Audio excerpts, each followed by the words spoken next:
თქვა ეს და წინ წავიდა იერუსალიმში ასასვლელად. როცა მიუახლოვდა ბეთ-ბაგეს და ბეთანიას, მთას, რომელსაც ზეთისხილის მთა ეწოდება, მიავლინა ორი მოწაფე. უთხრა მათ: წადით მეზობელ სოფელში, რომ შეხვალთ იპოვით დაბმულ ჩოჩორს, რომელზეც ჯერ კაცი არ მჯდარა. ახსენით და მოიყვანეთ. თუ ვინმე მკითხოთ, რატომ ხსნით, ასე უთხარით, უფალს სჭირდება თქო.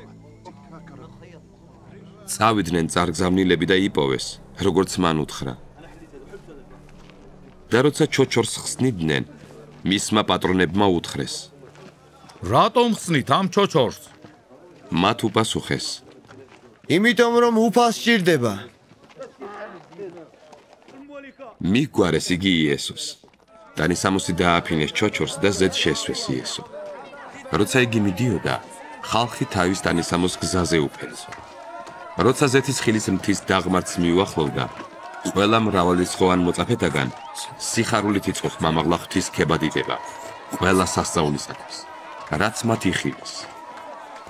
ამბობდნენ: მურწეულია უფლის სახელით მომავალი მეფე, მშვიდობა ცაზე და დიდება მაღალთა შინა. ხალხიდან ზოგიერთმა ფარისეველმა უთხრა მას: მოძღვარო, გაუწყერი შენს მოწაფეებს. ხოლო მან მიუგო პასუხად: თქვენ გეუბნებით, ესენი რომ დადუმდნენ, ქვები იღაღადებენ. როცა მიუახლოვდა და დაინახა ქალაქი, ატირდა მის გამო და თქვა: ნეტავ ამ დღეს მაინც გწოდნოდა, რაც სამშვიდობოა შენთვის, მაგრამ ახლა ეს დაფარულია შენს თვალთაგან. რადგან დაგიდგება დღეები, როცა მტრები შენს წინააღმდეგ აღმართავენ ზვინულს, შემოგერტყმიან და შეგავიწროებენ ყოველი მხრიდან. მიწასთან გაგასწორებენ შენ და შენ შვილებს შენში, ქვას ქვაზე აღარ დატოვებენ შენში, რადგან არ შეიცანი შენი მონახულების ჟამი.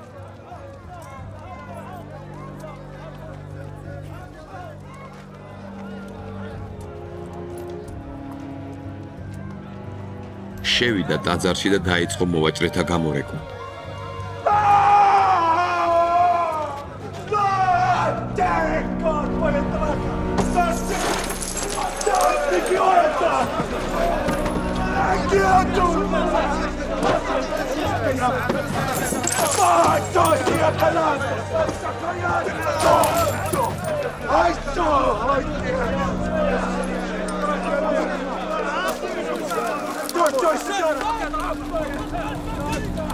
უთხრა მათ: დაწერილია, ჩემი სახლის სამლოცველო სახლი უნდა იყოს.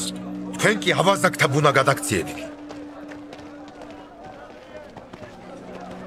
დაასწავლიდა ყოველდღე ტაძარში. ხოლო ღმრთელ მთავარნი, წიგნობარნი და ერისმთავარნი ცდილობდნენ მის დაღუპვას. მაგრამ ვერაფრით მოიგონეს რა უნდა ეკნათ, რადგან მთელი ხალხი მოუშორებლად უსმენდა მას.